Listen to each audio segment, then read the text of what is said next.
However you get known doesn't really matter. If I don't know you, I can't trust you. If I've never heard of you, I can't do business with you. So first, I got to get known.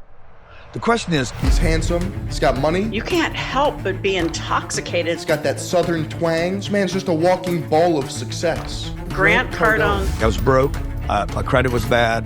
I couldn't make a $275 rental payment. Hated myself. I've done my fair share of partying and eating crap.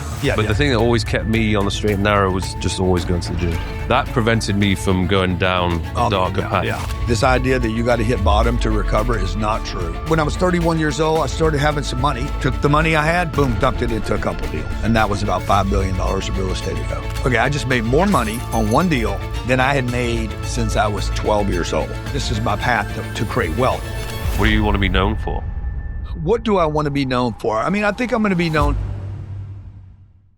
Now, before we jump into today's episode, I just want to mention that this podcast is brought to you by me and everything that I have built to help you guys level up. If you want to transform your physique, build muscle, lose body fat, build strength, then you have the Thirst app. This has everything inside that you could possibly need to get yourself in shape, to hold yourself accountable as well.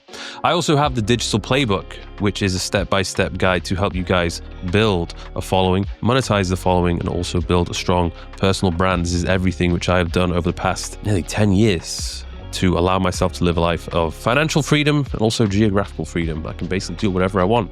Life is good. And I also have my newsletter, which has been revamped, where I'll share exclusive podcast insights, my raw thoughts on business, fitness, and much, much more. So if you're interested about any of those, check out the description. You'll find the links to all of them. Now let's get cracking with the episode.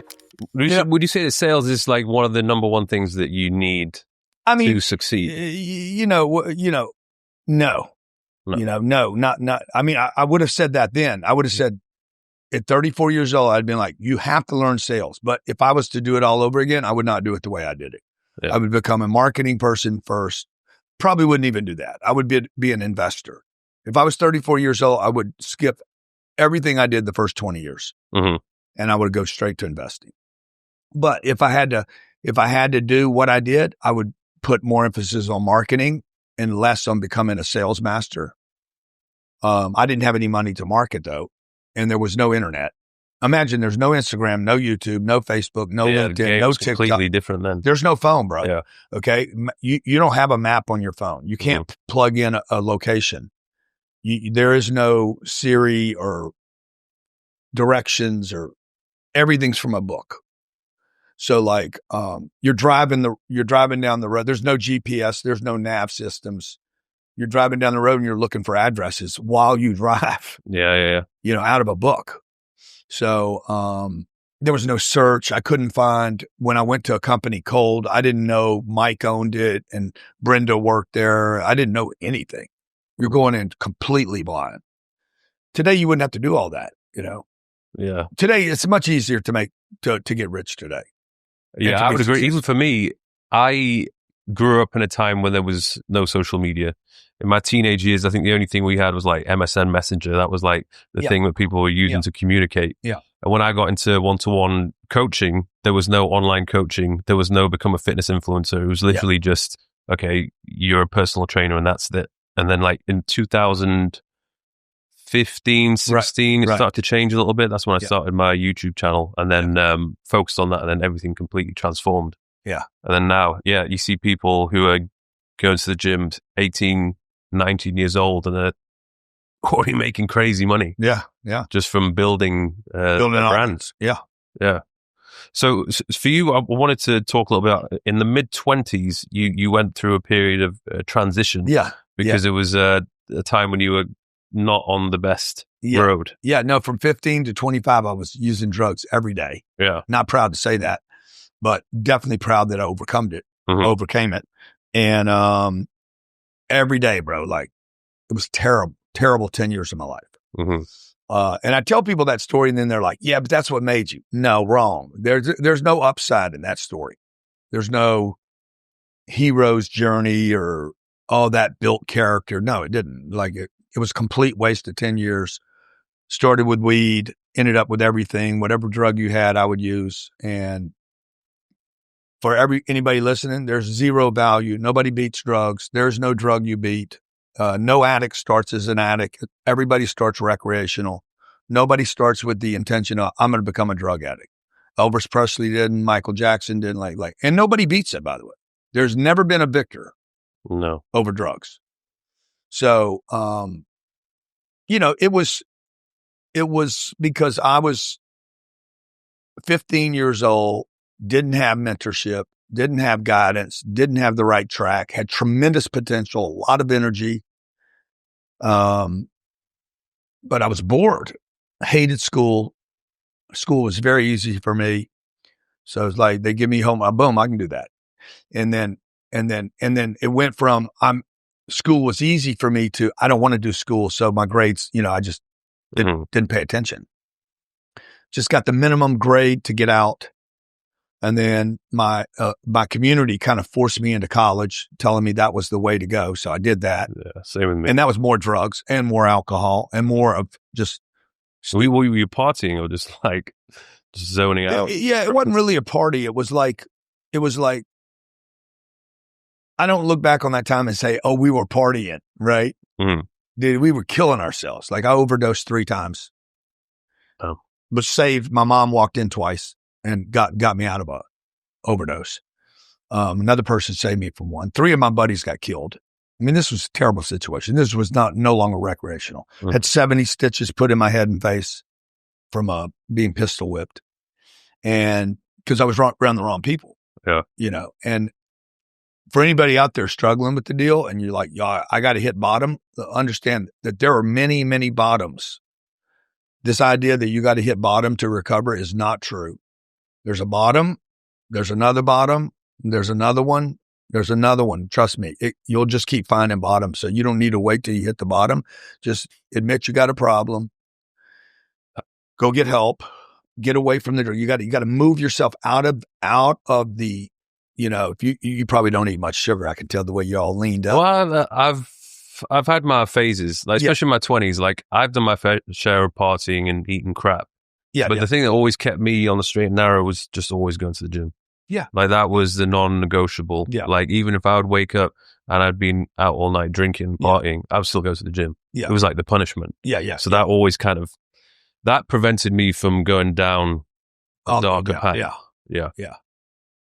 But how did you snap out of it? I think that's because my family members slowly started enough.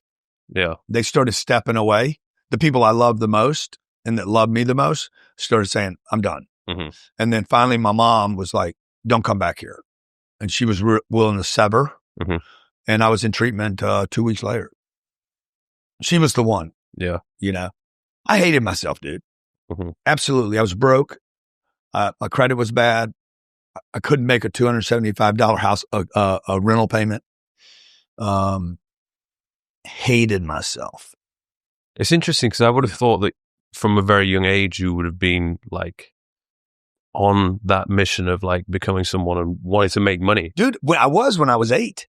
8 years old. 8 years old, man. I was like, I'm going to get rich. Mm-hmm.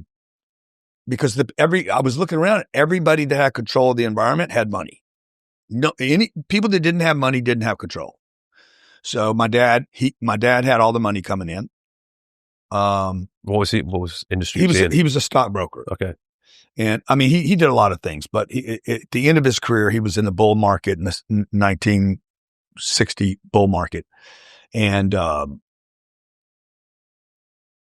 he's the one that drove the car. He's the one that paid the bills. He's the one that decided where we lived. He's the one that had access to whether we got bicycles or not. I'm like, whoever's got the money has control.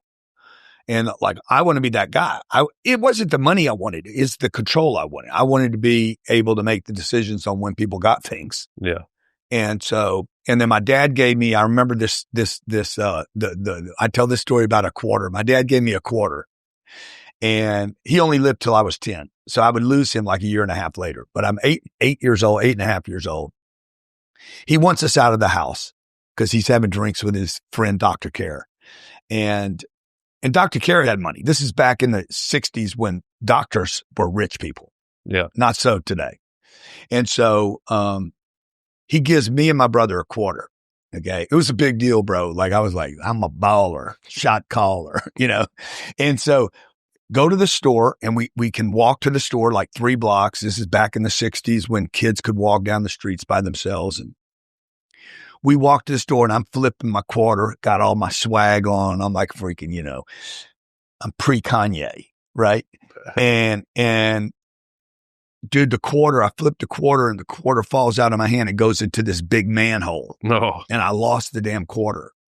I'm literally on my hands and knees trying to find this quarter. I'm freaking going crazy. Because now my brother's got a quarter to buy candy and I don't. And I lost it. Couldn't find the quarter. So I go back to my house. I'm crying. My dad's like, what are you crying about? I lost my quarter. My dad just like railed on me. Never play with money. I'm 8.5 years old. Never play with money.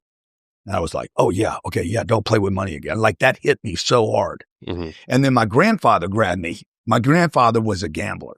He was a gambler. He had drug problems his whole life. Like he lived in America for 80 years without papers. So everything he did was on the sly. It was sketchy. It was all sketch. It was all because he couldn't get a job. Dude. He was an illegal immigrant. He was born on the boat from Sicily. So when he got to New York or got to Louisiana, he didn't have papers. And he never got papers. It's not like he snuck in. He snuck in as like a 1-month-old. Yeah. And so he was always doing gambling and they ran alcohol, dude, all that shit. So my grandfather grabbed me. My grandfather either had 10 grand on him or he had nothing. It was one or the other. And my grandfather looked at me and says, son, your dad said never play with money. I want to teach you another lesson. Another possible lesson that you could consider. I said, what's that, Gramps? He's like, never go any place with 1 quarter. So I had these 2 messages, man. One of don't play with money, scarcity, and this other one of abundance. And these 2 messages, dude, would haunt me throughout the rest of my life. I know which one is the right one now. Yeah. And since then, have you ever played with money? No, I haven't. I don't play with money, dude, ever. Yeah. I never say just $10. Mm-hmm. Like I take money very seriously. Yeah. Because I think the way you treat money is how the money's going to treat you. And how I treat your money is how that money treats me. But whether it's your money, my money, his money, it doesn't matter how you treat anything. Like how you do one thing, that saying, how you do one thing. So I do everything. How you do everything, dude. Yeah. Like, so like I really pay attention to money. I respect it. I think it's very important to respect it and not get consumed by it either. Like it's not like it's consuming me. Mm-hmm. I don't spend a lot of money on anything. You spend more money on your clothes. I can tell you right now. This is. No, dude. This is Zara. No, yeah. This is. Everything I have on is a tax write-off. Got my shirt on right now. I can write it off. You can't write that shirt off. You got jet though. You got the gold. You got the gold on. Oh, this is gold. Yeah. So anyway, I'm very respectful to money, and whether it was my first. I remember when I made my first $1,000. Okay, I was making $3,000 a month. Maybe I was making $2,000 a month at the time. I'm 25 years old. This is before the car sales. No, this is, I'm actually selling automobiles. Okay. I'm making about $24,000 a year. Yeah. And I couldn't get it over that. Terrible job. A lot of rejection, a lot of disappointment, long hours. You're on your feet. People don't like you. You're a car salesman. Not even women like you. Like you go out at night and tell somebody you're a car salesman, women ran the other way. So, I remember the first time I went from $2,000 to $3,000, the most important money. Nobody ever asked me, what's the most important money you ever made? It was that first $1,000. Because the moment when I went from 2,000 to 3,000, which wasn't a lot, but it was like, oh, wow, I'm in control. I can change how much money I earn. And I didn't know that before. I was 25 or 26 years old and didn't know I was in control of my income. So after that, you were like, okay, if I just perfect my skills and become a better salesman, I can actually make more money. And I locked in. I'd cleaned up from drugs. Yeah. That was the first thing. I gave up something, gave up all my friends, all the the going to the clubs. Mm-hmm. I mean, I'm in Louisiana, so there's no such thing as a club in Louisiana. Yeah. It's like these little bayou hick places. But I gave all that up. My friends, the girl, where I lived, everything. And I did two things every day. I either went to work, like you threw yourself into the gym, I threw myself into work. So I was either working on myself, working on a customer, or I was helping some kid get off of drugs. Mm-hmm. That's all I did every day. How did you teach yourself the art of sales when there was fewer people to learn from? Because there was tapes. You had tapes, okay? There was these little tapes. I don't know if we have one around here. We should keep like a VHS? No, bro, this is cassettes. Oh, cassette tape, right. Cassette tape. So this guy gave me a cassette tape. He had listened to this guy speak at this convention or something. They had this little tape, and it had tape. It was tape. Yeah. And sometimes you'd have to pull the tape out and you're gonna flip it around, twirl it back around. You'd have to eject it, turn it back into the other side. Crazy, yeah. Right. And so, and you'd have to buy your own cassette player too. So it's not like they were in the cars. Yeah. And this guy gave it to me. It was like 23 minutes long or something, and I listened to it on one side, 23 minutes on the other side, and I listened to it. I'm like, oh my God, there's a way to do this. There's an actual process. And so I listened to that tape over and over, and then the next thing you know, it wore out, and I couldn't listen to it anymore. And there was an 800 number on the outside of it. Called the 800 number. I said, my tape broke. Do you guys have any more of these tapes? And I want to listen to it again, right? Because when I listened to it, I was doing better. And they said, we don't have that tape anymore. It was a recorded event that was live, but we have a video program, and it's like 10 hours long. And I said, okay, well, how much is it? $3,000. I'm like, 3,000? That's a lot of money. Yeah. That's what I make a month. Yeah. And the guy's like, but it's going to make you better. It's going to make you a master. I'm like, I want to be a master, but I don't have $3,000. So he's like, well, figure out where to get the $3,000. Call us up. If you're committed, you'll figure out the $3,000. I'm like, oh, I'm going to remember that. That's a good line right there. Yeah. And so I said, who's got $3,000? The guy I worked for wouldn't give it to me. He didn't believe in me.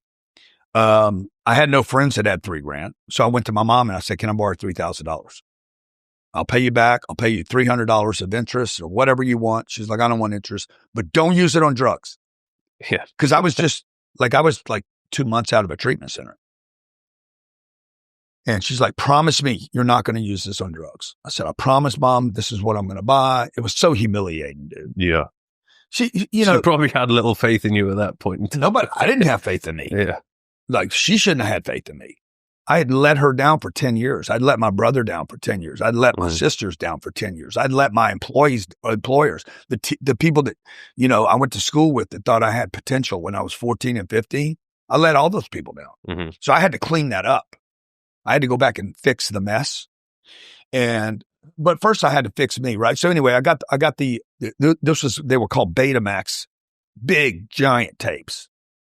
They sent them to me and I'm like, I don't have any place to play these. So then I had to go buy a Betamax machine. But dude, I was so committed by then. Like I was so committed. I'm like, I'm going to become a master at sales because I hated sales. And that one tape helped me. I said, these videos are going to help me more. So sure enough, man, I got on those videos. I listened to those videos, watched those videos every morning, in the morning, an hour before I went to work, 7:00 in the morning. And when I got home at night, I'd work a 10-hour day. When I got home at night, I watched another hour. And I did that every day, every single day. Like you went to the gym, that's what I did that was my gym. And I went from making $30,000 a year to $100,000 a year. This is in 80 something. That was big money, bro. Yeah. Were you sensible with that money? Huh? Were you sensible with the money? Bro, I saved everything. I was putting everything aside. Why did you have that mindset? Never play with money. I'm fucking, ain't nobody going to yell at me for losing a quarter. Yeah. Yeah. Okay, so you put it aside, and then each year. So while everybody else was going on trips, and they go, the salesman would have a big month, and he'd make 5,000 or 6,000. I'd watch him; he'd blow it all. He'd go on a trip. I deserve a trip now. Yeah, man. I just bank that money and go do the same thing again. Like I have this thing where when I find something, I hit it 10 times, 10x. I wouldn't discover the 10x formula for many years, but when I find something that works, bro, I hit it again and again and again. Like I'm just going to nail that one thing over and over. It takes a lot of discipline to do this. It's very underrated what I'm saying right now, but because what happens is people hit something and now they want to create on it. And I didn't. I listened to that guy on the videos and I would do exactly what he said. I wouldn't change one word. Like his accent, I probably sound very Southern to you. Yeah. And you sound very English to me. His Southern accent was 20 times mine. I literally started sounding identical to him because I thought that's what worked. And then I duplicated that completely until one day it was so natural to me that my accent came back and I could start creating on it. But it was probably 18 months. I probably studied this cat for 18 months before I ever changed a nuance. Did you ever meet him? No, never met him. Never met. In fact, the people that have helped me most in life, I've never met. With one exception, but most of these people I've studied. I just study from a distance. Warren Buffett, I met Warren Buffett one time for 60 minutes, but it wasn't like this. Yeah. But I've studied probably hundreds, without exaggeration, hundreds of hours of Warren Buffett. So I can study at a distance. I've always, that's what I did with this guy at 25 years old. Mm-hmm. He died broke. That's weird. The dude I studied. Yeah. Why? Because he never became an investor. Okay. He never learned how to do anything more than sell. Okay. He never learned marketing. So we can make the money, but you didn't know what to do with it. You can earn the money. You can't make money. You go to jail for that. Yeah. Do you have a philosophy where you should be saving a certain percentage of your income and putting it aside? Yeah, I have a theory I use. It's the 40-40-20 rule. 40% goes to the IRS. What do you call them over there? The Queen. Excuse me. The Queen. Well, in Dubai, in Dubai, it's zero. Yeah, you guys will end up with a tax over there. There's 9%. Corporation tax and a partnership. Yeah, you got a partner. The King's your partner. In the UK, it's the HMRC. Okay. Yeah, they're the ones that'll get you. Whatever it is, whatever you pay to them, store for you. Yeah.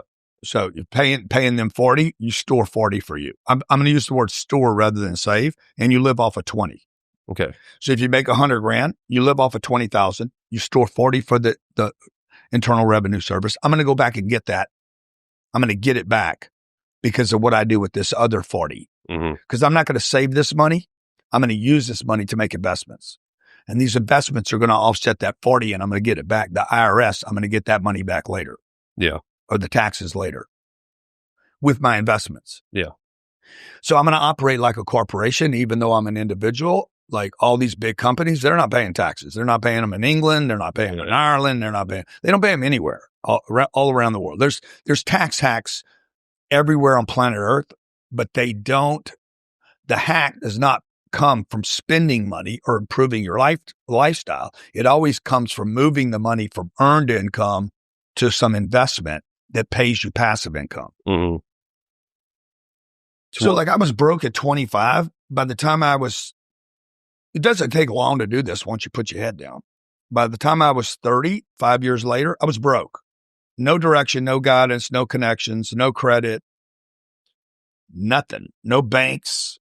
And in 6 years, I was a millionaire just by doing what I'm saying right now. Well, how did you decide what was the best investments to make? Study. Yeah. This is a different person, I imagine. Totally different person. Yeah. Because that guy was an idiot. He's a great salesman. Yeah. But that's all he could teach me. And that's the other thing that people need to understand. Like you might be great at, getting me lean, getting me down to like 8%. And maybe you can do that for me, but you might not be the guy I want to go to for relationship advice. Yeah, probably not. I thought I got that right. Yeah. Yeah, I've still got that to learn. Yeah. Dude, and hey, you picking a wife could be the make or break thing. Yeah. I've heard horror whether stories. Whether you'll be wealthy or not. Yeah. I've heard a lot of horror stories. That's why I also like speaking to people who are these relationship experts or people who have been through divorces before. Yeah. And learning about the mistakes that they've made or how things were set up. It can get messy. Yeah. So back to the investments, you chose property. So I was, I'm 28, 29 years old and I'm freaking rocking now. Okay. Mm-hmm. I work for this car dealer. I got a shitty job, limited income, but I'm killing it. Mm-hmm. Cause I literally became terrible. I went from terrible, not knowing what I'm doing, hating my job to good at it. Then I went from good to very good. And then I went from very good, consistently very good to like, oh bro, I am a master. Maybe not a master yet, but I was top 1%. Like I knew why somebody bought or didn't buy. I could take a phone call and know whether you were going to show or not show. I knew whether you would pay more money or couldn't pay any more money. Like I was starting to see like these athletes talk about, the matrix and seeing around corners. And then I became a master. I mean, I started teaching other people. The way to become a master at anything is to start educating other people on what you're learning. Because that's when you start really slowing everything down. And then people are starting to ask me to go to their company and teach them. And me and the guy I worked for had a falling out. They fired me or I quit. We don't know which one happened exactly. It might have happened at the same time. And then I was like, okay, what am I going to do now? You were the number one salesman and you got fired. Yeah. Because I told the guy that he's not alive anymore. I'm like, the guy that's running this place is stealing from you. Mm. He's like, Grant, mind your own business. I left. I got pissed off. I was a diva, total diva. Because I was like, I could do anything, They would hire new people. I said, you need to hire 3 or 4 of those guys. Yeah, just to match me. Yeah. Like I was such a dick, total dick, and regret that. By the way, like I shouldn't have been acting like that. I should have been more humble, but I wasn't. I was young, So, this guy says, mind your own business. I said, mind my own business. This is my business. Mm. I'm like, shit, y'all need me. Went to my office, packed up my shit, and never went back. They were out of business in 9 months. Yeah. That's how much they needed me. So, and just a word of advice for anybody that's watching right now. If you leave your company and they keep doing well, you're shit. That's a fair point. Yeah. When I left that company, bro, they needed me. Okay. And the guy ended up losing both their stores, ends up going from being a car dealer to working in a refinery the rest of his life. Did they ever call you back? No, they did. They called me back to give me, what did I get at McNeese? They gave me some kind of reward. The college I went to that I was using drugs every day in would later give me some kind of alumni award, distinguished award for, most successful person in the school or something. But he came to that award. Okay.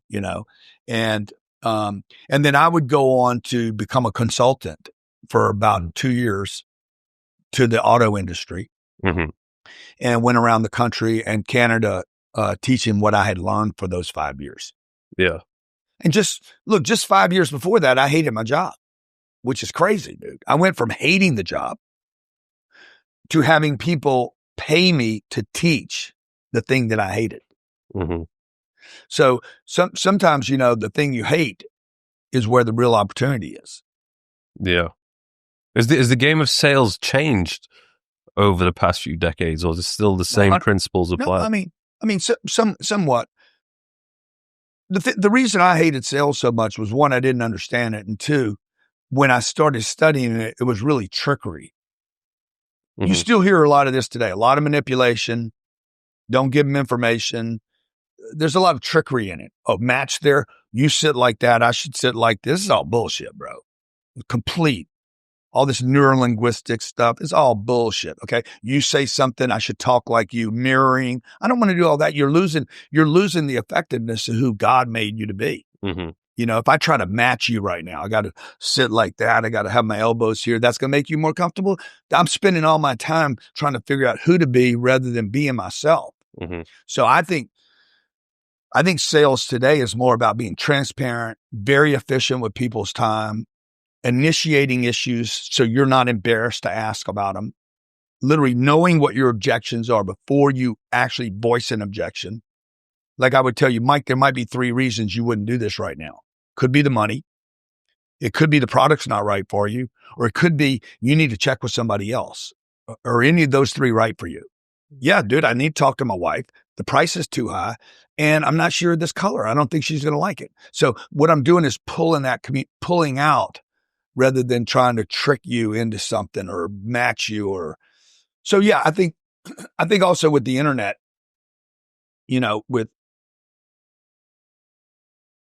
I could find out everything on the internet about everything,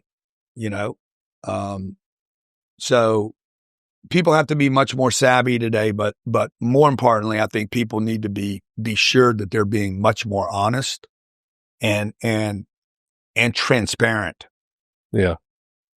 Where did we go after that? After you were teaching people? Well, then I'm traveling. This is what I was telling you about. I was traveling at 31 years old. I was on the road. I remember one time I stayed on the road like 260 days without going home. Didn't go home. What were you doing? I'm on the road, pounding, bang, bang, bang. Somebody was doors? Huh? Knocking on people's doors? Knocking on company doors. Oh, company doors, okay, yeah. Walking in, seeing the receptionist, trying to get into the decision maker. Somebody would hire me in Saskatoon, then I'd go call on, he'd pay me to come up, and then I'd go call on 9 other people when I wasn't working for him for 6 hours. Mm-hmm. And I was just banging, bro. Like, went for all across Canada. I'd go to Canada. I was living in Houston, Texas at the time. I'd go to Canada on Thanksgiving Day because America celebrates Thanksgiving on a Thursday and Canada doesn't. So rather than having turkey, I'd fly to Canada and go do business. Yeah. And so I'm just doing, every day I'm probably doing 2,500 cold meetings a year. Sounds like you enjoying it. No, I didn't enjoy it. You didn't enjoy it? What was driving you to do it? What was driving me to do it? Because that sounds pretty fucking intense. Very intense. Lonely. Was it the money? Rejection. No, it wasn't money because I would just get the money and store it. But it was the idea that one, I believed in what I was doing was a good thing, and that it was new, and it was very new at the time. I was way ahead of my time. And I wouldn't do it again, by the way. I said that earlier. I would not do what I did again. Yeah. I'd be worth $4 or $5 billion today if I had gone a different path. Maybe 10. What? And there's a big difference between 10 billion and $1 billion. Yeah. But because I wasn't in a big enough pool of money. The vehicle that I was in was the wrong vehicle. And you hear people say, you're a great interviewer, by the way. I like the way you do this. You hear people say, find a need and solve it. I found a need and I solved it, but it was the wrong, it wasn't big enough. Mm-hmm. A nurse could find a vein if she's taking your blood. She could find a vein, but the thing to do is to find the biggest vein. Yeah. And with the most hydration in it. And I had found the vein, but it was a tiny vein. Same effort, same energy, same needle, but you can only get so much blood out of it and that's what I did wrong. I was calling on a client that needed what I wanted. They needed it. They needed what I had, but they didn't really want to pay for this. What they wanted to pay for was marketing. I should have been selling marketing the whole time. And another vein over was I should have been buying car dealerships. That's what I should have been doing. I consulted thousands of car dealers and I should have been buying them. I should have thousands of car dealerships. And then train the people up at those dealerships. And maybe not. Maybe not. Maybe just go public. Yeah. And let somebody else train them and, pick up a brick. Yeah. Yeah. And then what happened after that? You set up. I started when I was 31 years old. I started having some money. Yeah. So I looked up one day after being on the road forever. And I'm like, I got some money. What am I going to do with the money? My uncle told me, best piece of advice my uncle ever gave me was, man, you know how to work. You know how to get off of drugs. You know how to stay off of drugs. You got a tremendous work ethic. Now you need to learn how to get money to make money. I said, thanks, man. Appreciate it. Boom. And I literally left this place. And then I went and studied, where am I going to put my money? Started studying stocks, bonds, treasury bills, reading all these magazines I didn't understand. Still don't understand it. I'm like, this doesn't make any sense to me. I'm taking a piece of paper, getting another piece of paper. I don't know what these companies are doing. And somebody said to me, why don't you consider real estate? And I'm like, I've always loved real estate. Like my dad used to shop real estate. So, started studying real estate. And maybe 3 weeks after studying it, I bought my first house. Bought a second house 7 days later. And I'm like, shit, I'm going to be a real estate guy. Took the money I had, boom, dumped it into a couple deals. Tenant moved out of one of my properties. My deal went negative. I'm like, I don't know what I'm doing. And then I studied again for 2 or 3 years. And then I knew what I had to do. I figured the formula out. And that was about $5 billion of real estate ago. So, yeah. So the whole time when you were building up this pile of money, yeah, it didn't go anywhere. 40%. I put off 40%. Literally had an account. This is for the fucking Internal Revenue Service. Yeah. The tax people. And then the other 40%, I called it Grant Cardone's sacred account. I'd literally tell the bank, put sacred account on it. So I'm not touching that money. Nobody's getting that money. So if my brother would have called me and wanted money, I'm sorry, bro, I'm broke. Yeah. Because I hid this sacred account. I had to pay the IRS out of this account and then had this other account. And then one day I looked up, I had $1,190,000 in it. I'd been shopping real estate, found a deal. It was 48 units. It was in Vista, California. I said, how much do I need to put down to buy that? And they said it's I think it was $350,000. I said, good. Here's $350,000. It was $2 million. I knew it because I'd studied so long. I knew. I said, that's going to make me $2 million, maybe $3 million. And I bought it. 37 months later, I made $3.1 million off that one deal. Nice. And I'm like, okay, I just made more money on one deal than I had made since I was 12 years old, 8 years old. Yeah. So I said, this is my path to create wealth.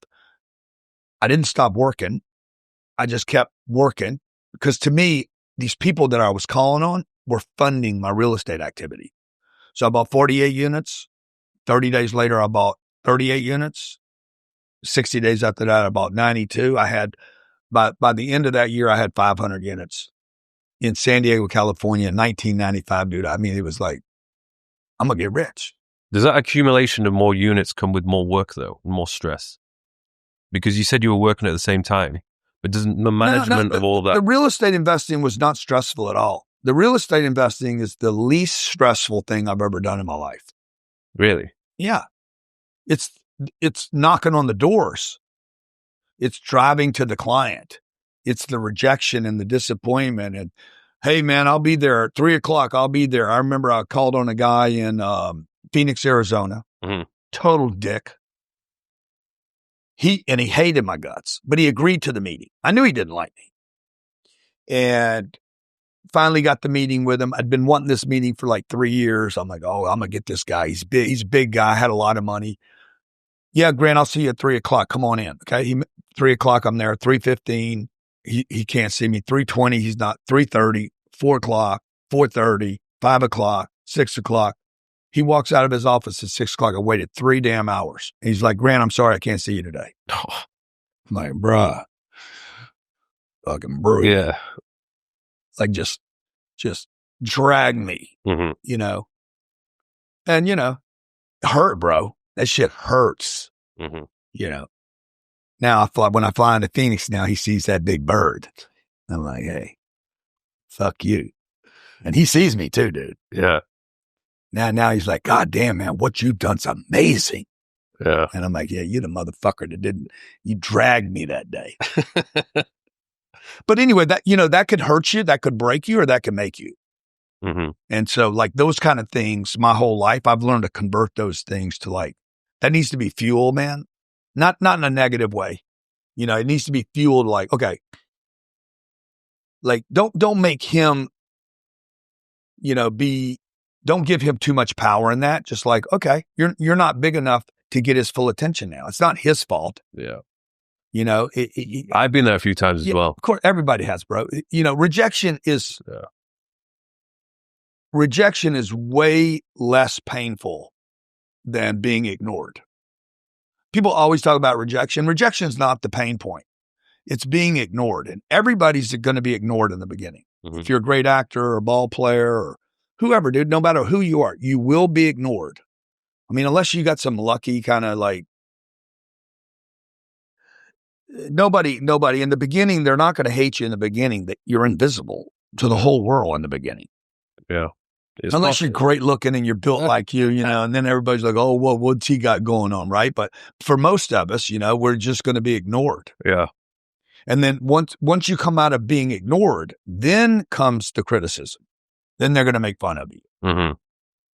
You're pretty good at dealing with criticism, I've noticed. Thank you. Where's that come from? Have you just trained yourself to love the hate? I've had it my whole life. I got a big mouth. I say whatever I want. So, yeah, but now it's more on like a mass scale though with social media. Yeah, it is. I know how to convert negative energy, man. I think I heard Hormozy say that you don't necessarily want to be liked. You want to be known. He said that about himself, or he said it about me? You. Yeah, I don't really, whether you like me or don't like me it doesn't have an effect on me. So my wife wants to be liked. Mm-hmm. She wants the admiration. So what I tell her, baby, look, here's the deal. The moment you respond to the admiration, you're going to, and I tell my kids this too, you are now effect of the criticism. So if you admire me, hey, thanks, man, I appreciate it. It really doesn't have an effect on me. Okay. Mm-hmm. Yeah. It doesn't matter what you think of me. It matters what I think of me. Yeah. And so, if you don't like me, that doesn't really matter to me either. But I'm going to convert the negative one. The negative one has tremendous energy in it, tremendous amounts of energy. The people that hate me the most, I think have helped me the most. You know, in what way? But because I remember all those. I remember the guy in Phoenix. I remember Rob Shamali. I remember Ralph. I remember Tom. Like all these people. I remember Terry that fired me. I remember all the people. I remember the principal in school that said I'd never be anybody. Like I use all that, boom, to like a nuclear reactor. Mm-hmm. You know, I just went through a thing. I remember the guy that CEO of T-Mobile that hated my guts. Like, bro, I convert all that shit. Like I take negative energy. Admiration is a positive thing, and hate is a inverse admiration. Mm-hmm. Okay. Hate is not the opposite of admiration. It's just a perverted admiration. Quick interruption, guys. Have you noticed how a lot of the guests that I've been speaking to on this podcast have taken the leap and built something meaningful for themselves? They didn't just think about it or make excuses. They took a risk and they made it happen. I don't want to hear about why you can't do it and why your situation is different. It's exactly why I have created the digital playbook for you. This is a step-by-step guide to you building your online presence, your social media following, and ultimately monetizing that following so you can live a life of freedom, both financially and geographically. Yeah, I think it's difficult to try and go through life just constantly wanting to be liked. Dude, it's terrible. I think I went through a phase where I tried to do it. And if you actually try to create content and start these businesses and go through life with the goal of just being liked, you are not going to get far and you probably won't make much money. No, you won't. You know, because the likes, like on social media, people should not be looking for likes and comments and the algorithm. You're getting played by the algorithm. Oh, I figured the algorithm out. No, bro, you're getting worked by the algorithm. Yeah. There's no figuring the algorithm out. The algorithm is this. Do they know you? If they don't know you, they cannot do business with you. It's impossible. Nobody can pull that hack off. If I don't know you, I can't trust you. If I've never heard of you, I can't do business with you. So first, I got to get known. however you get known doesn't really matter. The question is, can you convert the known to some doingness? And clicking a like button, who would do that? Mm-hmm. I'm like, you got to really like something. Boom, I'm going to stop what I'm doing and hit like. Like most people are just scanning through it, right? You could agree with it and not hit the like button. Yeah. You're definitely not going to comment. Okay. Unless you're low on the food chain. No offense. I mean, guys, I do like you guys commenting and everything. Please comment. We love the comments. Please continue. Comment, right? But what you should do is you should comment with something that like would get my attention out of the comments back onto you. Yeah. If you don't comment, I'm not going to see you. The highest part of the food chain, just the highest of the food chain, is never going to comment. They're never going to hit like. They're probably not even watching under their real name. Yeah. So we have 16 million people follow us online, maybe 20 million. So 20 million followers. The top of my food chain is John Gray of Blackstone. He is nowhere following me. He's nowhere going to ever comment. He is watching as a voyeur. Yeah. Barry Sternlick. I know Barry watches my shit. Okay. He runs Starwood. The governor of the state of California. What's his name? Newsom? Gavin Newsom runs the fifth largest economy on planet Earth. I'm in the Beverly Hills Hilton, sitting down at lunch. Gavin comes and sits next to me and says, man, that Instagram you work, bro. You work. I can't even get away from you. Yeah. Bro, now he's not in I think he does follow me actually, but he's not going to stop and comment. He's the governor of the state. Yeah. So all I'm saying to everybody is don't think too much of the people that comment and like or don't like or whatever. Then there's the clickbaiters. The clickbaiters, when people clickbait me, I'm not in the show. There's a picture of me in the show. Mm-hmm. My name's in the headline. I'm not in the show. You should know it's clickbait now. Okay. Clickbait, particularly negative clickbait, never converts to a purchase. Yeah. So don't worry about these haters that have these clickbait channels. Like I got a bunch of them. I got there's 8 or 10 people that clickbait my name on a daily basis. Yeah. Nobody is going to remember what they said about me. They're going to remember 2 things. Grant Cardone. They're going to remember my name. All you guys are doing is making me famous. Mm-hmm. Because you're not going to stop me from whatever I'm going to do anyway. Because your audience, anybody that would hit Grant Cardone is a terrible father, anybody that would watch that shit, how can you go from Grant Cardone as a terrible father to buying anything from anyone? Yeah. It's just not the mindset. You're not in a buyer's mindset. Yeah. You see what I'm saying? It's true. Yeah. There's the people who just they love it, enjoying watching this negative type of content. Yeah. They're not the type of people that are going to be improving themselves or their lives. They're just in this endless cycle of hate. The audience can't. The audience that's viewing is a spectator. Spectators don't buy. Yeah. So if they were running some Mike's on steroids. There's a few of those videos out there. Sure. Yeah. So Mike's on steroids. Okay. Johnny wants to watch Mike's on steroids. Johnny will not. Yeah. Convert to a purchase. So the clickbaiter guy is looking for the likes and the comments because he thinks it's the algorithm. Mm-hmm. But the truth is, he's not converting any of that audience. Yeah. So don't even worry about him.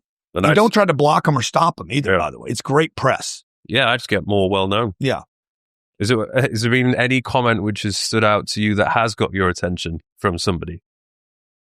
Well, they're in a good way. Oh, in a good way? Yeah. Somebody said something negative about me? No. Someone's saying something positive under one of your posts. I don't remember any of them. Do you? I don't remember. I have no attention on anything anybody's ever said about how good I am. Just the negative stuff. Huh? Just the negative stuff. I'm just saying, like.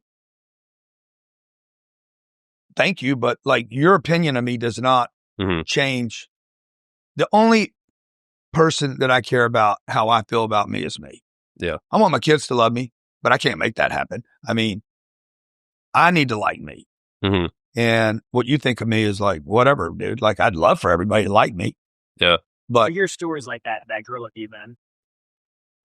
this past weekend. Yeah. Where she was like, you got me on the real estate track and the coach. Dude, probably half my audience, by survey, by the way, a little under half, does not like me the first time they see me. We've done these surveys. First time I saw you, I didn't like you. Yeah. And then, good, don't like me. Like the material, like the strategy, okay? That guy that I studied when I was 25 years old, I didn't think about liking him, dude. I thought he was going to help me.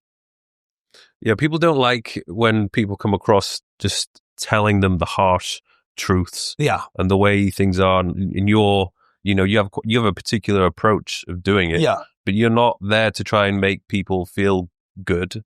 Like, you're there to just tell them how it is. Yes, I found a way to do real estate. I'm telling you, I bought 2 single-family homes. It was a terrible investment. You shouldn't buy a single-family home. Then everybody gets upset. Oh, why? He's telling me not to buy a single-family home. I'm just telling you what I believe. Like, you don't have to take the advice. Yeah. And this other strategy really worked for me well. You can throw it away if you want to, So, but I just know this. People can change their mind. There's a thing in sales. There's a concept that says you never have a chance to make you never have a second chance to make a first impression. Yeah. The suggestion is that if I don't like you in the beginning, I can never change that. I never agreed with that. Last impression is way more important than first impression. That gives me the freedom to be me, make whatever impression I have. I don't like him. Good. You're going to see me again tomorrow, bro. Yeah. Okay. I don't like him again the second time. I'm still going to show up. The way to build true trust is just to keep showing up as yourself over and over and over again until the marketplace changes. Yeah. And it's like the old saying, the Buddhist saying about the river beats the rock. Just be the rock. Mm-hmm. Okay. Or be the river and keep flowing over the rock. The river's going to win because of the consistency and the flow. Yeah. And it goes back to the trickery in sales, right? If you're trying to be everything to everyone, you're going to be nothing. Yeah. I always admire the people who are just unapologetically themselves. Yeah. Even if I don't necessarily agree with everything they say, yeah. I like the fact that they're just speaking their opinion. Yeah. And they're not fake. Yeah. There's a lot of fake. I'll hear this a lot of, mostly fake. Yeah. Mostly people don't even know who they are. Yeah. You could just go touch them and they're going to fall off a balance because they're not sure who they are. Yeah.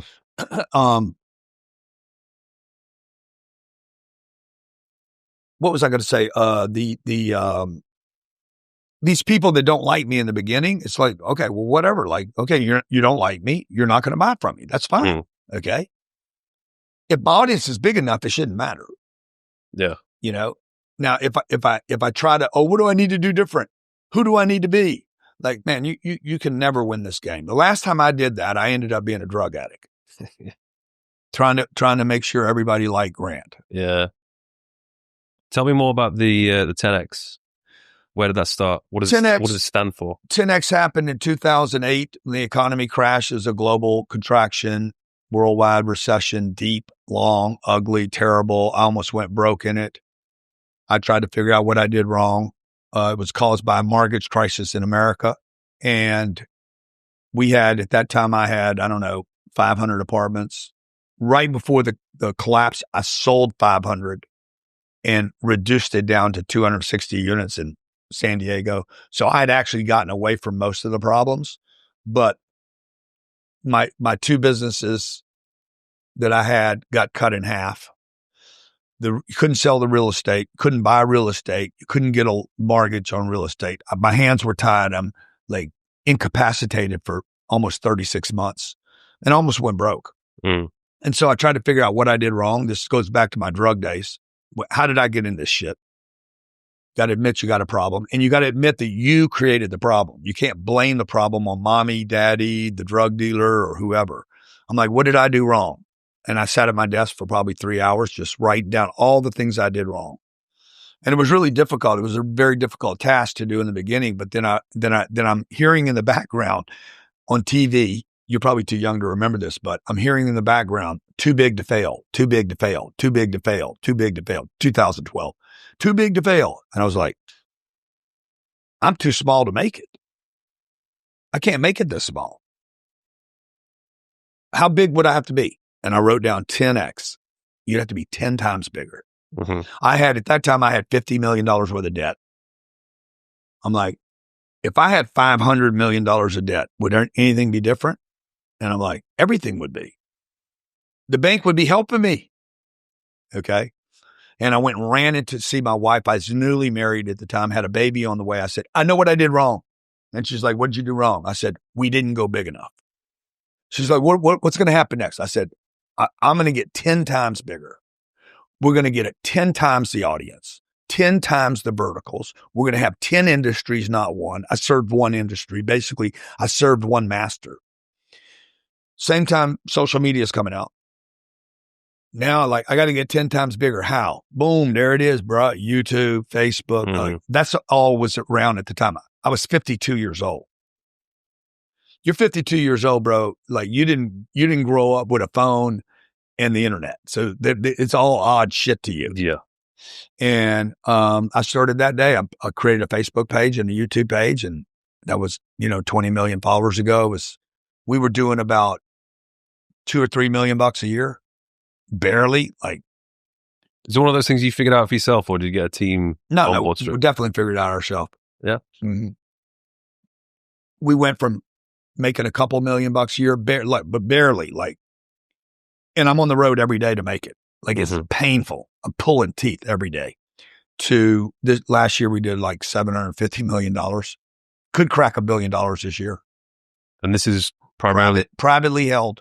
Huh? Where's it coming from? This is from the different streams. It comes from our education company. It comes from our health company, 10X Health System, from Cardone Ventures, from Cardone University, our event business, our business summits, the real estate. There's $5 billion worth of real estate. I have 15,000 units now. I had 200 units. 12 years ago, bro. I had 200 units. That's 75x. And we've raised $1.6 billion over the internet. We've sold $1 billion over the internet. And, we had 3-4 employees. We have probably 1,500 now. Yeah. We had one location in a house that was 300 square feet. We own this building, the building next door, a building in Scottsdale. The point I'm making right now is it can change really fast, but you got to think. That's the 10X concept. The 10X concept you just got to think bigger. You got to think bigger. You got to do bigger, and you got to go wider. You got to go this way. And then you need to build an audience. The most important thing is not handling one person. It's building an audience so big that you could mishandle one person and still have something fall off the tree. What are you doing for your... It doesn't work as well with women, though. I don't want you to leave here in 10X. Okay. I need 10 girlfriends. Yeah, probably a bad idea. Yeah. You could end up with a herpes or something. With the 10X Health, obviously you've had a bit of controversy with Gary. Yeah. It was good that I saw the episode where you kind of got back together and discussed it. Yeah. And everything's all good now?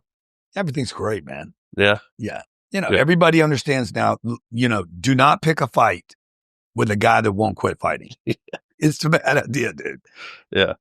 Everybody watching, like, you guys got to know you got to know who you're fighting. Like, don't get in fights with people that want to finish fights. If you can't finish the fight, don't start the fight. And just because you're a better fighter doesn't mean you should be in that fight. Because I remember there was this kid in high school. I grew up in Louisiana. This kid, I forget his name now, but he was not the best fighter. But nobody fucked with this guy. So you won't give up.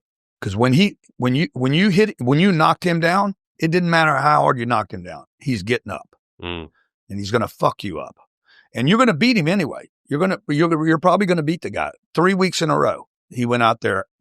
After 3 weeks, everybody's like, leave him alone.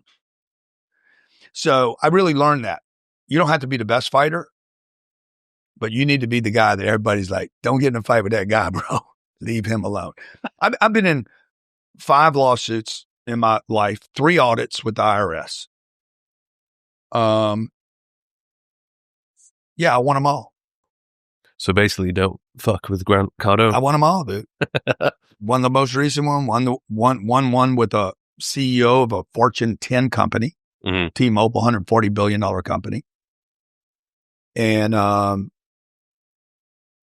now I only fight people that I can beat, and I only fight people that when I win, it's worth it for people to see. Because some people you can go fight, some of these clickbait punks, giving them attention would be the wrong thing for me to do. Yeah. You don't want to even I don't even use their names. No, you're above that. Yeah. Aaron Boy, Garinko, Janelli. These are fake names, right? You know, wannabes. Who would you not want to get in a fight with? I would not want to get in a fight with Elon. Yeah. I would not want to get in a fight with Donald Trump. Why Elon? Because he's smart or because he's got lots of money? Number one is Elon. Probably one is the money. Number two is when he gets a chip on his shoulder, he will crack you. Yeah. Donald Trump. Yeah, wrong guy. Well, yeah, you don't want to be on the bad side of the president. No, not that. This guy will fight to the end. Okay. He before he was elected the first time, he had 3,700 lawsuits against him. Yeah. He's like, fuck it, let's go. No problem. I have no problem with it. Yeah. You can love him or hate him, but you have to respect the fact that he's Teflon man. He's a Teflon man. Like, it's 47 convictions and becomes president of the United States. Yeah. Like, some people you just need to leave alone. Yeah. So, would I want to fight any of those guys in the desert that are running Dubai or no? Yeah. You probably want to leave those people alone. So sometimes you just got to know when to hold them, know when to fold them. But some people don't know that. Like, I am a terrible person to fight. I'm an average friend. An average friend. Yeah, I'm not really a friendly person. Yeah. Okay. I'm a transactional person. I want transactions. Hermosi will tell you this. Yeah. I want to do a transaction, and then if we become friends as a result, cool. But I'm not going to become a friend and then do a transaction. Okay. I want to do a transaction and then. So you just got to know who you're dealing with, right? Like, people come to me, hey, well, let's have coffee. Yeah, no, I already had coffee. Let's do a deal and have some coffee as we do the deal, right? Yeah, it's a kind of a reverse thing. Yeah. Your time is valuable, so you can't. I like to do deals. Like, I'm just a deal guy. Yeah. I'm a hunter, a killer. What deals? So the problem with a hunter and a killer, like, I had lunch 2 weeks ago with a guy from Blackstone. He was 8 years a Navy SEAL. And he's been 8 or 9 years in real estate acquisitions for Blackstone. I sat down with this guy, and literally within 60 seconds, I had already sized him up exactly who he was. I could trust this guy. Mm-hmm. I even told him that. I said, bro, I love you. I could trust you. He's like, why? I said, because you're a killer. You're a transactional guy. Am I right or wrong? He's like, oh yeah, 100%, bro. Pupils dilating, looking for something to kill. I said, would you rather have a relationship or transaction? I'm a transactional guy, Grant. I get paid on transactions. I do transactions. I think transactions. Like, he's a killer. Mm-hmm. So I know what I'm dealing with. I said, would you rather deal with a transactional person or a relationship person? He's like, always a transactional guy because I can trust them. I know what they want. The relationship guy, I'm not sure what they want. Mm. And it takes longer to get something done with that guy. So I'm not saying one's better than the other. You just got to know who you are. And if you're the relationship person, you need if you're a relationship person, you need a transaction person on your team. Jared's a relationship guy. Ryan Secco's a relationship guy. Me, I just want to the point. Yeah. Can we kill something? Can everybody benefit from the kill? Because you don't want to kill something once and somebody got slaughtered because they're going to go tell the marketplace. It needs to be a mutual agreement, mutual victory kill. Mm-hmm. You say you're pretty good at reading people and trusting people, knowing who to trust and not to trust. Yeah. Well, I can trust a guy. I can trust a guy that wants to do that wants to do a transaction because I can measure the transaction. Was it good for him? Was it good for me? Did he make money? Did I make money? Because if we all won, we're good. Yeah. But when you get into a slop fest, when you get into a deal and they start changing everything. Like the recent thing was that, like, there was no satisfying the appetite. Yeah. You know, it's like the girl that wants a hug. And I need another one. I know you've been with this chick. I need another one. You can't leave me. Stay. I need some more. I need some more. Like it's an empty vessel. Yeah. And she's going to suck life out of you. What was her name? I'm not going to be naming her name publicly. But you got at least one. Yeah. You got at least one. Yeah. You know, sex is great. Yeah. Yes. What deals excite you the most now? Oh man, we got so many exciting things going on. Like this morning, I was on TV on Fox Business, and they asked me, somebody must have leaked it out to them that we're looking at a company right now to add to 10X Health System,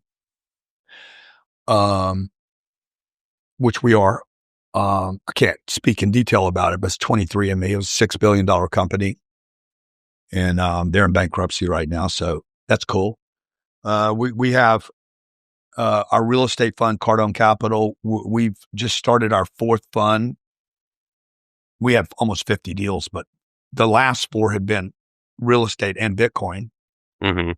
All the first three were oversubscribed in a very short period of time. This one will be too. We're going to do 14 of those this year, and then we're going to probably go public toward the end of the year or next year. I'm super, super excited about that. It could literally change the game for real estate, REITs. It could change the game for REITs. Our investor base that's involved could have a massive, massive payday. It would change my life. It would change Jared's life for sure. You know, so that's super exciting. That's something I've always wanted to do, is go public. Yeah. Change your life. Why? Because you will have even more money. Or I mean, you said that like it's bad. It's not bad. Yeah, but you said it like it's bad. No, I said like because why do you need to build more muscle? Yeah. See, because if I don't build more muscle, I'm going to end up with less muscle. Yeah. There's no way not to build more muscle. You either build more or you lose more. Yeah. You're not keeping it where it's at. Yeah. So, I mean, I just want to grow, man. Yeah. I want to grow. Now the money thing is cool, but because I can measure it. And the more money, like if I get 10X where I'm at right now, we're about $5 billion of real estate. If I go to 50 billion, I can't spend all that money. Yeah. So who's going to benefit? A bunch of people are going to benefit. Yeah. If it's a good product, if it's a good service, if I really believe in it, I would scale it and grow it, not stop it, because it's either going to go up or it's going to go down. It's not going to stay this. There's no such thing as this. Gravity will pull it down. Inflation, taxes, government, stupidity, blah, blah, blah. It's going to go down. So you either have to grow it. This company right here, we had, when Gary had it, how many customers do you have? $200,000 a month. He says he was making $1 million a month. He was making like 200 grand. He was making like 2 million a year, not $1 million a month. Yeah. And I didn't correct him in the video, but I'm like, bro, come on. There's a little bit, you know. But some people don't know math too. That's why their companies don't. They don't understand math. They think 200 grand is $1 million. So we took that company from 200 grand a month to 36 months. In 36 months. Under 30 million. So 200,000 a month to 17 million a month. Wow. It's freaking crazy. Yeah. Went from a handful of nurses to multiple locations, 155,000 customers, and had all this noise and counter intentions and la, la, la. Yeah. But anyway, it is what it is, man. I mean, when you're in business, you're going to have problems and you're going to have successes, and, you know, it's all part of the game. You're always going to have problems with people. At least you have the chance to choose some of the problems you're going to have. Yeah. Yeah. I want more problems. Yeah. So that's the kind of stuff excites me, you know? What are you doing for your own like health, wellness, fitness? Because you're looking good. Yeah. Thanks. Lots of energy. Yeah. You're nearly, what are you, 67? I'm 67. Yeah. Yeah. Yeah. Share the secrets. 10X Health System, bro. I have precision. You have the vitamins? We do a precision test. Is it These are my vitamins. Okay. Comes in a bag like this. Yeah. Okay. This was made for me, specifically for me. You, based on genetics, you would not get the same package. Yeah. And so we do a genetic test. There's 2 tests. There's one that's $600. And there's one that's $1,500. If you can afford the $1,500, do it. Because what happens is it comes with a book about this big. It tells you what to eat, what not to eat, what's good for you, what's not good for you. Like I've gone to nutritionalists, bro, you got to get off coffee. My whole life. You have to get off coffee. Because of your genetics. Your caffeine. No, they didn't know anything. They're just guessing shit.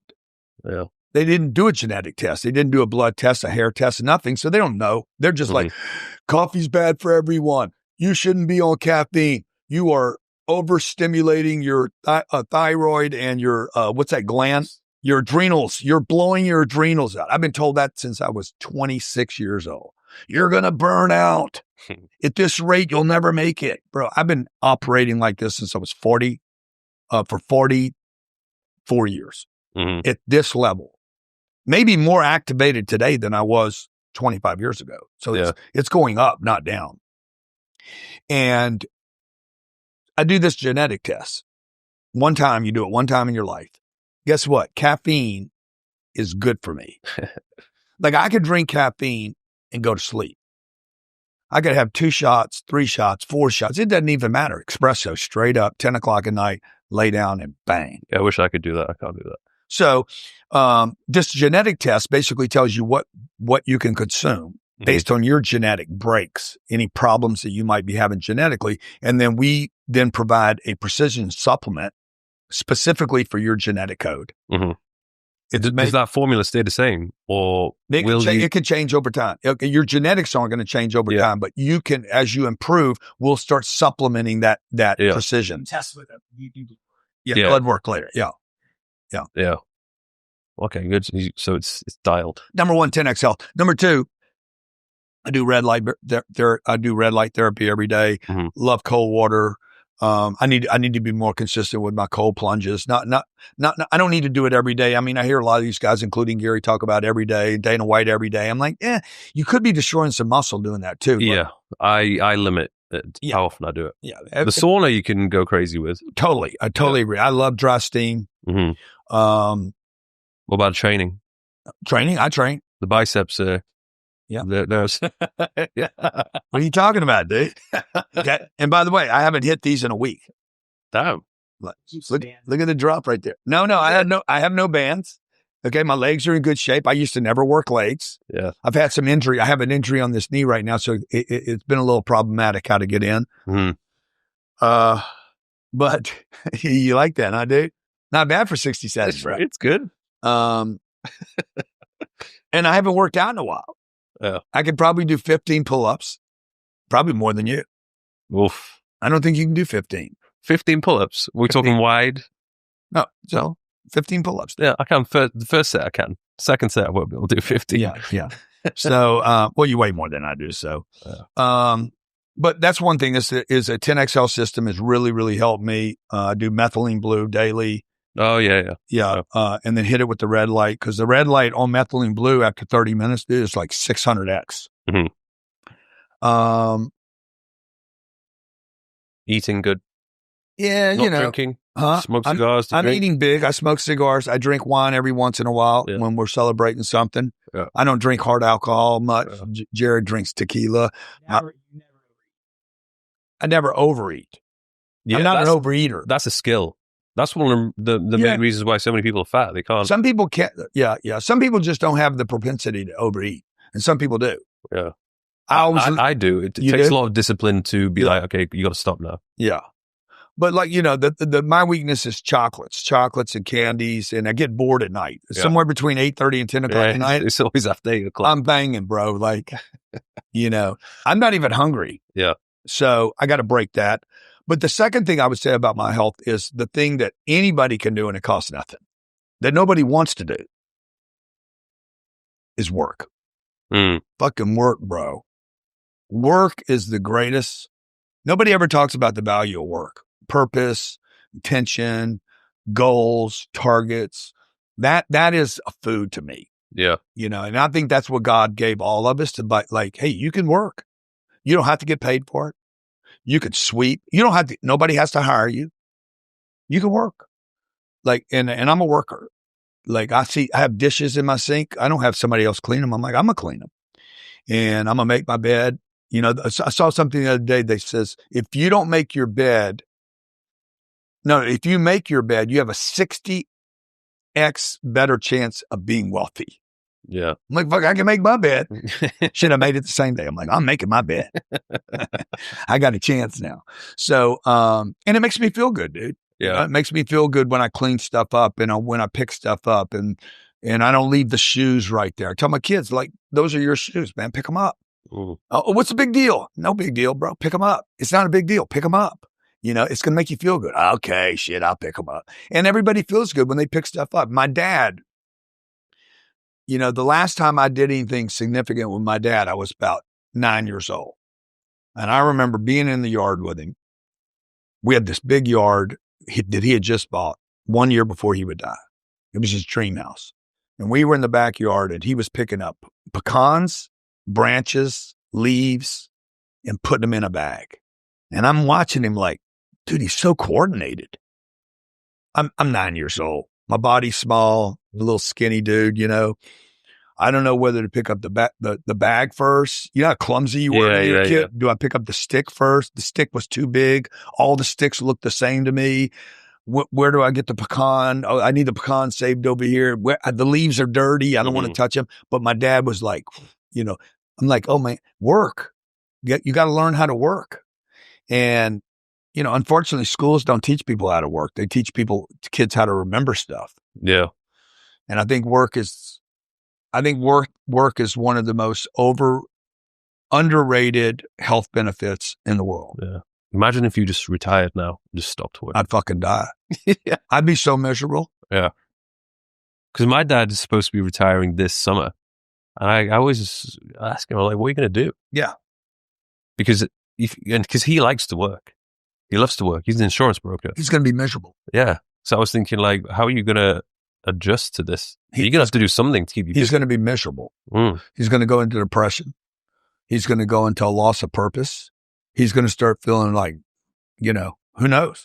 Yeah. Like you can see all these super successful people. They worked their whole life, retired. Next thing you know, they're a drug addict or an alcoholic, or all these other problems start popping up because they weren't on it. Yeah. And that's why the gym's important, because I can measure that. Did I go in? Did I work out? Did it hurt? Mm-hmm. Do I feel it? I've never, ever regretted a workout. Same. Apart from maybe one where I injured myself. Yeah. That was that. Oh, there you go. Yeah. What's your approach to educating your kids and education in general? Because we homeschool our kids. They are who's the 15? Sabrina and Scarlett. I've seen her speak on stage. Yeah. Very impressive. Both of them are just unbelievable. Mm-hmm. What are the values that you're teaching them, and how are you approaching education with them? Yeah. I mean, we've done a great job. My kids, probably the thing I'm most proud of is how they're turning out. But we took them out of the schools when they were 6 and said they were already having problems. They're coming home unhappy. So-and-so said this. They didn't treat me. I'm like, dude, let's just pull out of this. Mm-hmm. I don't know who these people are. So we started homeschooling. They travel with us everywhere. They're on payroll now. They have contracts. They have work contracts. So they've been working since they were 6. Sabrina yesterday, she earned $7,000 in passive income from her investments. That's so impressive. I don't give them, they want to buy something. I need nails. Good. You got your own money now. Mm-hmm. So they work for us. We put them on payroll. Here's $35,000 a year. There's a contract, sign the contract. They're looking at the contract. Oh my God, man, you are the kid's 6 years old. I got to do that. Scarlett's like, I don't know if I want to sign this. She's freaking out. Mm-hmm. I don't know if I want to sign this, because they know you sign that, you're going to be held to that. So they sign it. They agree to it. And then I give them $35,000. They get to see the $35,000. And then I take the 35 and put it in Cardone Capital. So they become investors. And the Cardone Capital pays them, in the beginning, was like $200 a month. They want money. They have $200 a month. So I don't buy their stuff. They buy their stuff, and it makes them feel better about themselves. Mm-hmm. Papa, I want to get my nails done. Okay, how much is that? $80. You got your own money. Oh. Pay for your own shit. May as well get used to it at 6 because you're going to be doing it till you're 60 or 70 or 80. So, it's interesting because I know a lot of guys who they have kids. Some of them like the idea of, okay, if I have a daughter, I'm just going to spoil my daughter, give them everything they want. If they have a son, they'll be like, okay, no, I'm going to make my son work for it. I'm going to give him a bit of, a hard time. But you've kind of had a different approach, but it seems to be working very well. Good, dude. It's working good. I'll be taking notes when I have kids. Yeah. Both my kids did a communication course that was from the Church of Scientology. They did that probably when they were 7 years old. Those kids can communicate with anyone about anything, any topic, anywhere. We can drop them on a stage and say, hey, you got tomorrow you're going to be on stage, write your speech. That one course, I think the course was like $35. Yeah. And it's a course on how to be present, how to communicate, how to deliver a communication, how to receive a communication, how to duplicate whether it was communicated. Was it received by the other person? Did they get what you said? And like how to have a conversation. And it's weird how that's not taught in school. Dude, that's crazy. Like that's probably the number one skill that you need in life. Mac Daddy. Yeah. How could you have an astronaut tell you, like my kids could literally listen to an astronaut or a baseball player or a real estate investment. They can listen. They don't have to understand everything, but they can duplicate and be present. And that's how you actually learn something. And they know how to ask questions. So we gave them a couple days to get ready for this last event we did. They decided on their topic. They decided on how the speech was going to go down. They practiced it themselves. I didn't do it with them. They did. It's on a teleprompter, and they had to walk into a room of, how many people were at that last event? 8,000? 8,000 people in a room, 150,000 people online, and both of them nailed these presentations. Now, I'm a proud father, but even if I wasn't, and I was watching these kids, I'd be like, God damn, dude, how'd they learn how to do that? That's what I was like. So Sabrina's in front of 8,000 people. She goes out, she does her opener, and says, I love you guys. I love being here with you. This is going to be our last growth conference, and I'm sad about it. And we love you guys and love this event so much. And some guy in the audience, 8,000 people, says, I love you too, Sabrina. Will you marry me? He's 50 years old. Sabrina's like, inappropriate. 15 years old, bro. She handled that so well, So anyway, I agree with you. The most important skill you'll ever teach your kids, to me, is communication and the value of work. What type of a guy would you want them to marry when they're older? What type of guy? Oh, man. I don't know. They won't want to be picking a fight with you. Yeah, I don't know. I mean, I don't know. It's a hard thing for me to think with. Yeah. Because, let's face it, a lot of people have problems today. Hopefully the kid's not on drugs, any drug, including the prescription drugs. Hopefully he hadn't bought into any of the labeling, the ADD and ADHD and all the ODD and all the bullshit they make up in order to medicate these kids. It'd be nice if he had money. Because money to me represents that he worked and he was disciplined and he didn't underestimate his ability. See, that's the thing about the money thing. The money thing is not about the money. It's like, you looked at me earlier, like, when's enough kind of that enough thing. But it's like, hey, did I correctly evaluate what I need in order to take care and extend the quality of my life? Yeah. And most people don't. Let's face it, like 95% of population Earth in 189 countries has miscalculated how much work they need to do in order to get enough money in order to take care of their life and the people around them that they love. And I'm not saying money makes you happy, but certainly if this kid can't put money together, this punk. Yeah. Maybe he's lacking some skills. Yeah. Maybe he can't provide, he can't protect. Why did she pick him? Yeah. Did he pick her because he thinks she's got money? Because, daddy's rich. Yeah. Anyway, I don't know, man. It's a hard thing. Relationships are rough. They're a tough thing. Yeah.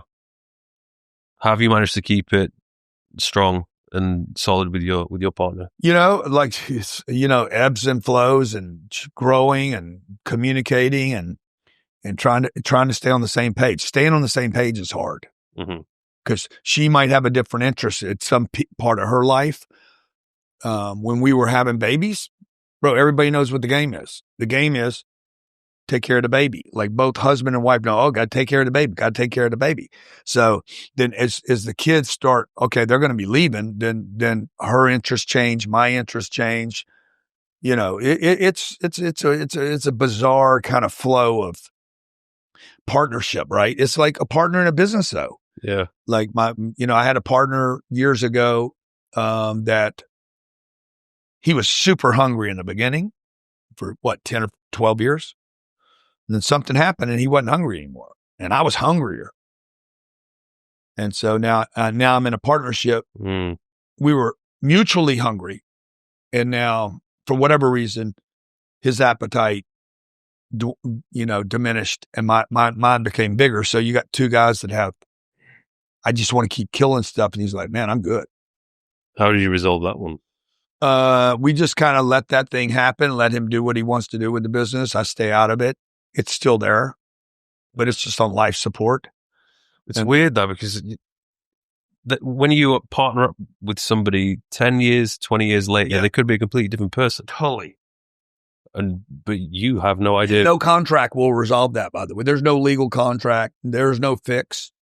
There's nothing you're going to write in the contract to predict that. Or what do we do if that happens? There is no, what do you do? You know what you do? You go out, create the situation in another environment. That company used to be a fire hose for me. It was a fire hose of revenue and opportunity. So it was massive, dude, right?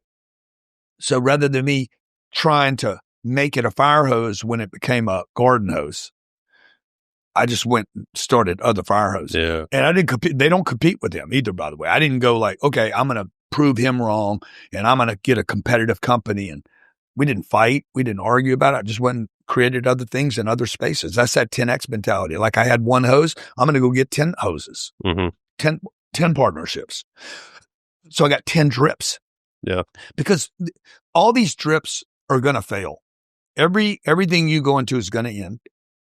There's going to come a time in your life where you're like, okay, I can't do the bodybuilding. Yeah, I'm already thinking about that. Yeah. So where do I go? What vehicle now gets me that I could still be passionate about and it would fund the future?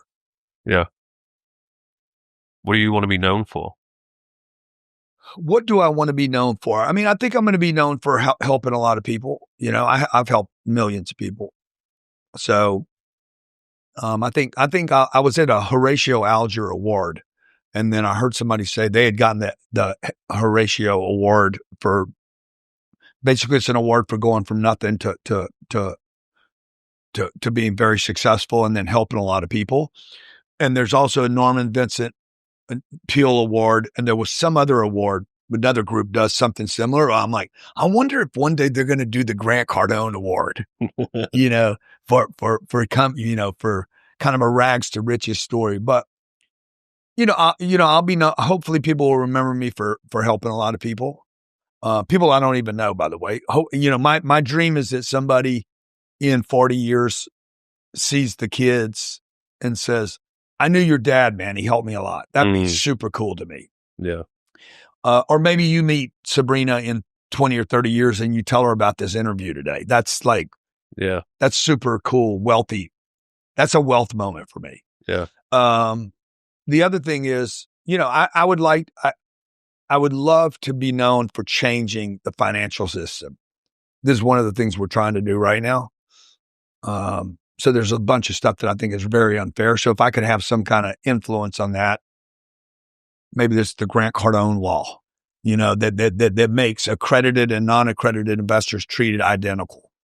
There should be no separation. So that kind of stuff I hope I'm known for. I'd like to end up with a bank at the end of this, the bank that our companies transition into more of a financial instrument than just an educational arm or an entertainment arm or definitely don't want to be an influencer. Yeah. You know, so we're grooving out of that already. Yeah. So like we just ended our event business. We did these massive events every year. Yeah, I've seen them. Yeah. So those are over. So look, to transition to any new thing, you have to give up some old thing. Yeah, that's true. Always. Was it hard to stop that? That wasn't that hard. No. Okay. I mean, you know, once you know how to stop anything, you can stop anything. Yeah. So stopping drugs was hard. It's probably one of the hardest things you have to stop. Yeah. And the bad relationships. Yeah. You know, the compulsive relationships. Saying no to that stuff, it's hard. Yeah, because it feels good, even though it's not good. The friendships that are no good. You know, no, I'm not doing that anymore. You know, any of these bad habits, like if you can cut one bad habit off, you can cut them all. Yeah. And that's a gift, man. They'll say, no, I'm not doing that anymore. I'm done with that. Yeah. Particularly those relationships. The relationships will gut you. Being around bad people, man. Yeah. Is nice. I appreciate your time today. Yeah, thank you. It's been a really good conversation. Yeah, appreciate you, man. Appreciate everything you're doing. Where can people find you? Find me right here. Yeah, Grant Cardone. You go Grant Cardone anywhere, you're gonna find me. You will not have a problem. Just Google my name, Grant Cardone, and any other word. Yeah. Like literally plug in a third word, and I promise you'll be able to find me. Nice one. Thank you, man. Thank you.